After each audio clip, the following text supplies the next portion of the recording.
హరే కృష్ణ. అందరికీ నమస్కారం. రేపు యోగిని ఏకాదశి సందర్భంగా ఆ ఏకాదశికి సంబంధించిన కథల గురించి చెప్పుకుందాము. ముందుగా గురు ప్రార్థన చేసుకుని ప్రారంభిస్తాను.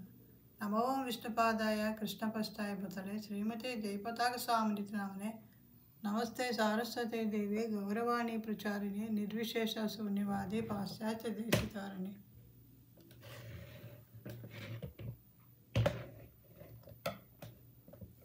నమో విష్ణుపాదాయ కృష్ణపస్తాయ పుతలే శ్రీమతి భక్తివేదాంత స్వామిని నామనే నమస్తే సారస్వతీ దేవి గౌరవాణి ప్రచారిణి నిర్విశేష శూన్యవాది పాశ్చాత్య దేశతారిణి. నమో మహావదన్యాయ కృష్ణ ప్రేమపదాయకే కృష్ణాయ కృష్ణ చైతన్యనామనే గౌరవతిషే నమ. నమో బ్రహ్మణ్య దేవాయ గోబ్రాహ్మణితాయ చ జగద్గీతాయ కృష్ణాయ గోవిందాయ నమో నమ.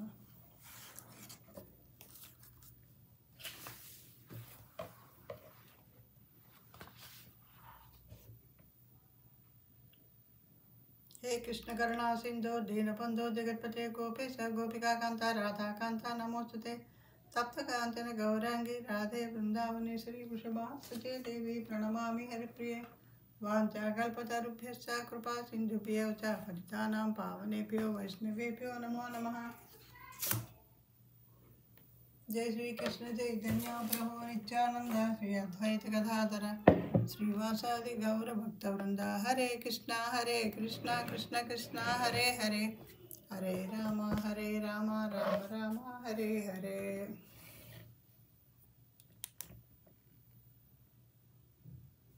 మనం ప్రతి ఏకాదశికి చెప్పుకుంటున్నట్టుగానే యుధిష్ఠిర మహారాజు శ్రీకృష్ణ భగవాన్ని అడుగుతూ ఉంటారు, ఈ వచ్చే ఏకాదశికి సంబంధించిన వివరాలు తెలియజేయమని ఆయన చెప్తుంటారు. సాక్షాత్తు దేవాదేవుడే మనకి ఏకాదశి కథలన్నీ మనకి చెప్పడం జరుగుతుంది. యుధిష్ఠిరుడికి చెప్పడం, ఆయన ద్వారా తర్వాత మన దాకా రావడం ఇది జరిగింది. ఈ ఏకాదశికి సంబంధించిన కథను వినటం, దానికి సంబంధించిన నియమాలన్నీ పాటించి ఆ వ్రతాన్ని చేసుకోవడం మనకి ఎంతో మంచి మేలు చేస్తుంది. మన ఆరోగ్యాలను బట్టి, మన వయసులను బట్టి, మనకున్న పరిస్థితులను బట్టి మనం పూర్తిగా అంత నిష్ఠగా చేయలేకపోయినా కనీసం నిర్జలంటే నీరు కూడా తాగకుండా ఉండాలి. అది ఉండలేము అనుకున్న వాళ్ళు నీరు తాగి ఉండవచ్చు, అది ఉండలేని వాళ్ళు పళ్ళు తీసుకొని ఉండవచ్చు. అదే కాకపోతే ఏకాదశి అనుమతించిన పదార్థాలు కొన్ని ఉంటాయి, సగ్గుబియ్యం అని, దుంపలన్నీ, అవైనా మనం తీసుకోవచ్చు. కానీ ముఖ్యంగా ఇక్కడ ఏమిటి అంటే ఏమి తిన్నామో అది ఏమి చేసామో అన్నది కాకుండా ఉపవాసము అంటే చెప్తారు గురువులు దేవుడికి దగ్గరగా నివసించడం అని. అంటే మనం ఎంత ఎక్కువ సమయాన్ని దేవుడికి ఆరాధనలో గడపగలమో అది మనం చూసుకోవాలి. ఆయన సంబంధించిన పుస్తకాలు చదవడం, సత్సాంగత్యంలో ఉండడం, కీర్తన చేసుకోవడం, నామజపం చేసుకోవడం, ఎంత ఎక్కువ వీలైతే అంత ఎక్కువగా మనం చేసుకుంటే అది మనకి ఎంతో పవిత్రతను చేకూరుస్తుంది. ఇప్పుడు ఈ కథలోకి వెళ్దాము. యుధిష్ఠిర మహారాజు ఆయన్ని శ్రీకృష్ణ పరమాత్మను అడుగుతారు, ఇంతకుముందు నిర్జల ఏకాదశి గురించి చెప్పావు మాకు, ఇప్పుడు వచ్చే జ్యేష్ఠ మాసంలో వచ్చే ఏకాదశి గురించి తెలియజేయమని అడుగుతారు. అప్పుడు శ్రీకృష్ణ భగవాన్ చెప్తారు, ఇవి వచ్చేదాన్ని ఏకాదశి యోగిని ఏకాదశి, ఇది పాపాలన్నీ పోగొడుతుంది, అన్ని ఏకాదశుల్లోకి ముఖ్యమైనది, చాలా ఎంతో పాపం చేసిన వాళ్ళు కూడా ఆ పాప సముద్రం నుంచి బయటపడేస్తుంది అని చెప్పేసి చెప్పడం జరుగుతూ ఉంటుంది. ప్రతి ఏకాదశి కూడా ఆయన ఎంతో ఇష్టంగా, ఆయన ప్రతిదీ కూడా అసలు ఏకాదశి అంటేనే పరమాత్మకి ఇష్టం. ఆ ఏకాదశి వ్రతం చేసిన వాళ్ళ మీద ఆయన కరుణ ఎప్పుడూ కూడా ఉంటుంది. ఎలాంటి పాపాలైనా సరే పోగొడతాయి అని చెప్తారు. ఇంక కథలోకి వస్తే మన కుబేరుడు, ఆయన దేవతల దాంట్లో యక్షులైన ఒక ధనాధిపతి. ఆయన ఉండేది అలకాపురి. ఆ అలకాపురికి రాజు అన్నమాట ఆయన. ఈ దేవతలందరికీ ఆయన కోశాధికారి. ఆయన ధనం అంతా ఆయన ఆధీనంలో ఉంటుంది.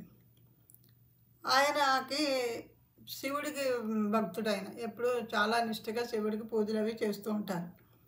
ఆయన ఒక తోటమాలను పెట్టుకున్నారు. ఆయన గార్డెన్కి పెట్టుకుని ఆయన ద్వారా ఆయన పూజల కోసం నిత్యం పువ్వులు తెప్పించుకుంటూ ఉంటారు. అతను కూడా ఒక హెచ్చుడే, ఆ హేమమాలి అతని పేరు, ఆ తోటమాలి పేరు. ఎంతో చేస్తూ సర్వీస్ చేస్తూ ఉంటాడు.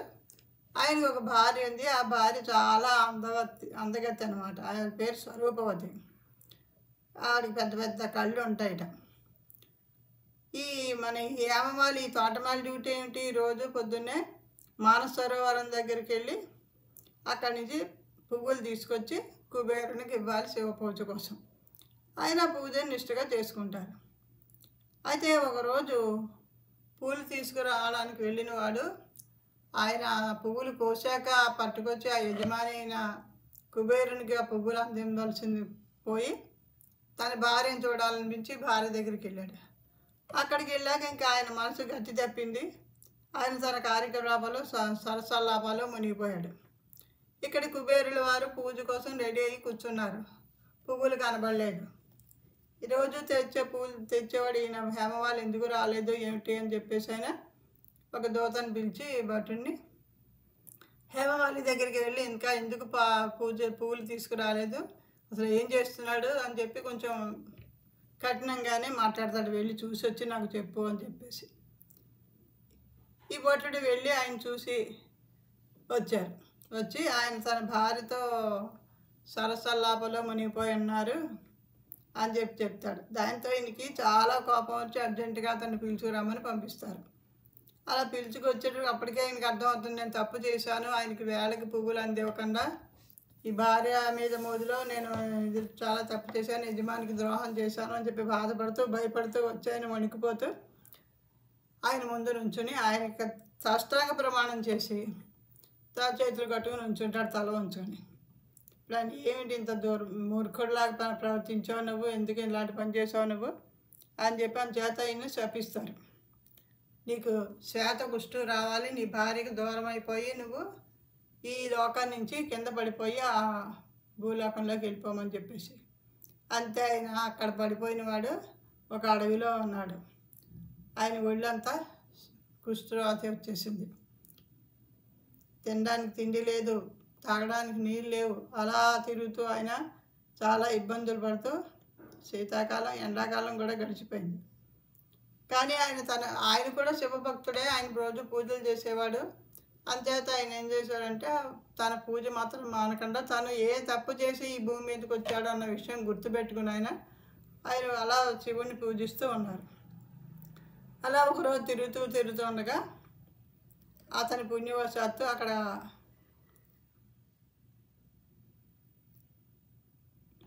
హిమాలయ పర్వతాల కింద ఆ పాదస్థలం దగ్గరికి వచ్చారు. ఆయన వెళ్ళేటప్పటికి అక్కడ ఆయన అదృష్టం బాగుండి అక్కడ మార్కండేయ మహర్షి అక్కడ ఉన్నారు.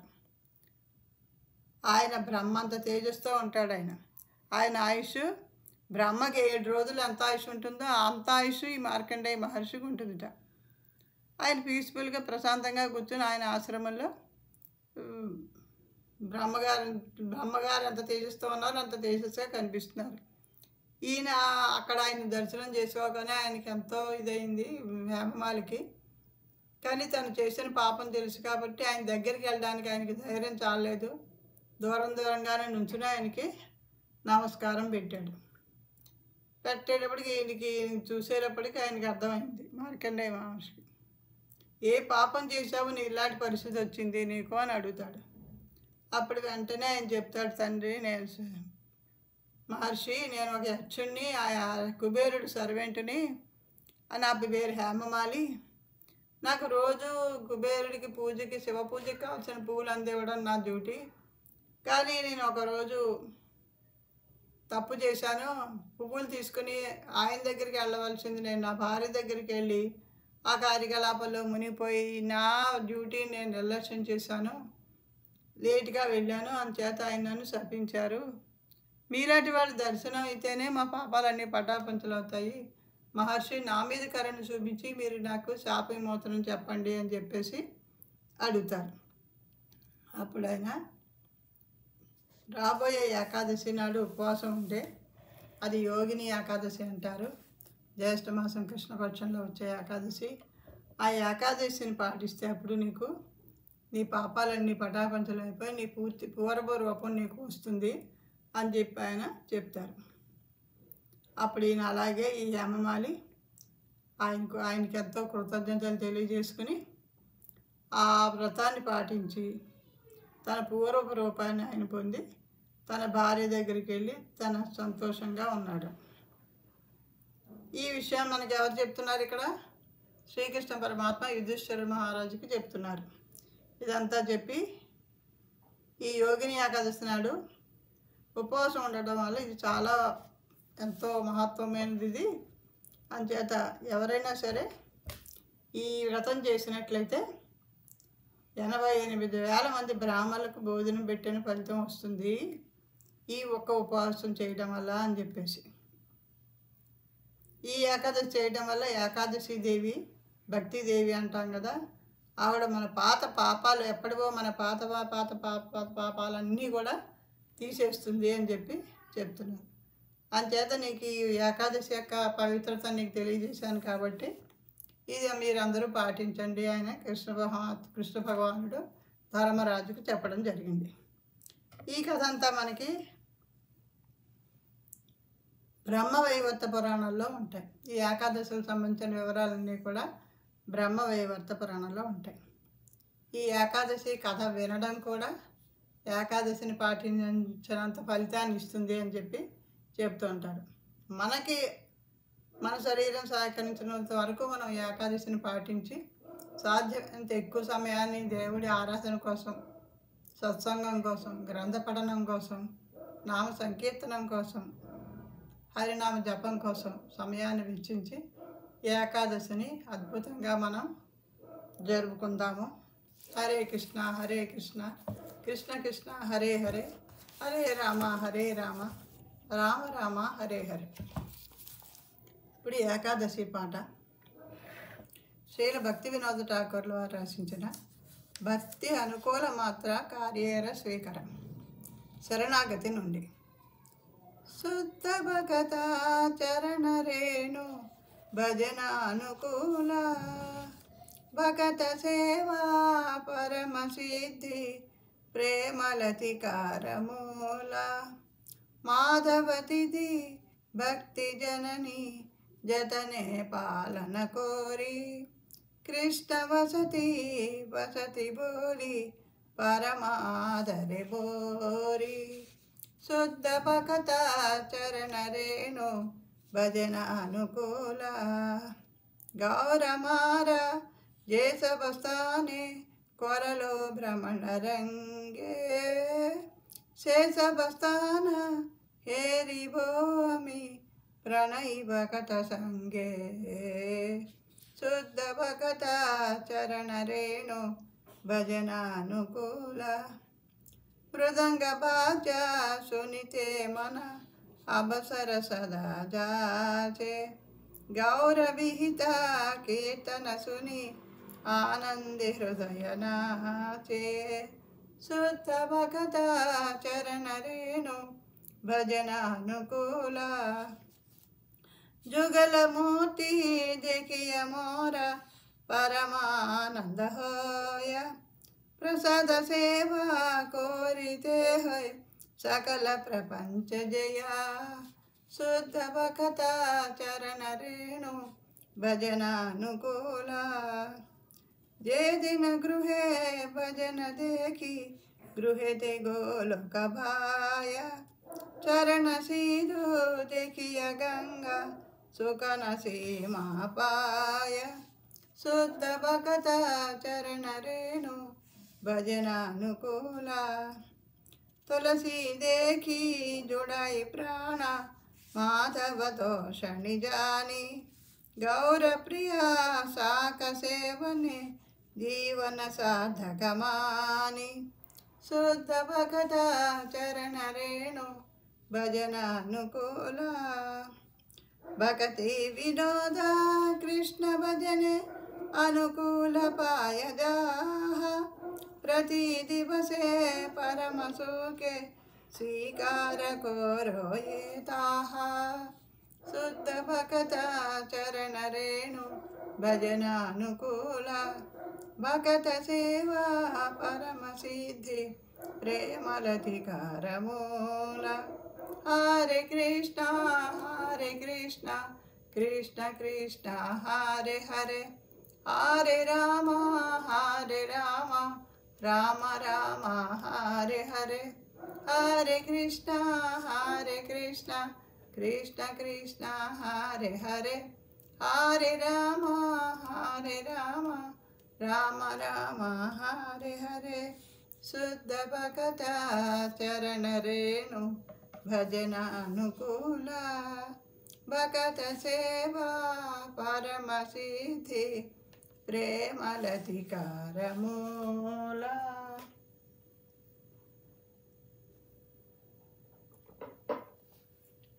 దీని భావం తెలుసుకుందాం. శుద్ధ భక్తుల పాదపద్మాల ధూళియే భక్తియుక్త సేవకు అనుకూలమైనటువంటిది. వైష్ణవ సేవయే పరమసిద్ధి మరియు దివ్య ప్రేమ అనే భక్తిలతకు మూలము. ఏకాదశి మరియు జన్మాష్టమి వంటి పవిత్ర దినములను నేను అత్యంత శ్రద్ధతో పాటించను. ఎందుకనగా అవి భక్తికి జనని. అత్యున్నత గౌరవము మరియు ప్రేమతో నా నివాస స్థలముగా శ్రీకృష్ణుని దివ్యధామమునే ఎన్నుకుందును. నా స్వామి గౌరసుందరుడు తన లీలలు జరుపుటకు ఏ ఏ ప్రదేశములందు సంచరించనో ఆయా ప్రదేశములను నేను ప్రియమైన భక్తుల సాంగత్యంలో సందర్శించను. నా మనసు మృదంగవాద్యం వినే అవకాశమును ఎల్లప్పుడూ అర్థించను. గౌరచంద్రుడు నిర్దేశించిన కీర్తనను విని నా హృదయం పారవశ్యంతో నృత్యం చేస్తుంది. దివ్య జంట అయినటువంటి శ్రీ శ్రీ రాధాకృష్ణుల శ్రీ విగ్రహాలను దర్శించగానే నేను సర్వోన్నతమైన ఆనందమును పొందుతాను. భగవంతుని ప్రసాదమును సేవించడం ద్వారా నేను ప్రాపంచిక మొహాలన్నిటినీ జయిస్తాను. గృహంలో శ్రీహరి ఆరాధన మరియు సేవ జరుగుటం చూసినప్పుడు గోలోక బృందావన అక్కడ నాకు దర్శనమిస్తుంది. భగవంతుని పాదపద్మాల నుండి బహిర్గతమైనట్టి అమృతవాహిని గంగను దర్శించినప్పుడు నా ఆనందానికి అవధులు ఉండవు. పవిత్రమైన తులసి మొక్క యొక్క దృశ్యం నా ఆత్మకు శాంతిని కలగజేస్తుంది. ఎందుకనగా ఆవిడ శ్రీకృష్ణునికి ప్రీతి కలగజేస్తుందని నాకు తెలుసును. శ్రీ చైతన్య మహాప్రభుకు ప్రియమైన సాకు ఆకుకూరతో చేసే ఒక వంటకం ఆస్వాదించడం ద్వారా నా జీవితం సార్థకమైనట్లు భావించును. శ్రీకృష్ణుని సేవకు అనుకూలమైన దేది లభించను దానిని భక్తి వినోదుడు ప్రతిరోజు పరమానందంతో స్వీకరిస్తాడు. హరే కృష్ణ కృష్ణ కృష్ణ హరే హరే హరే రామ రామ రామ హరే హరే. హరే కృష్ణ. ఇంతటితో ఈ వీడియో ముగిస్తున్నాను. మరలా ఇంకొక వీడియోతో మీ ముందుకు వస్తాను. అంతవరకు సెలవు. ఈ చెప్పడంలో ఏమన్నా తడబాట్లు జరిగినట్లయితే క్షమించవలసిందిగా కోరుతున్నాను. హరే కృష్ణ.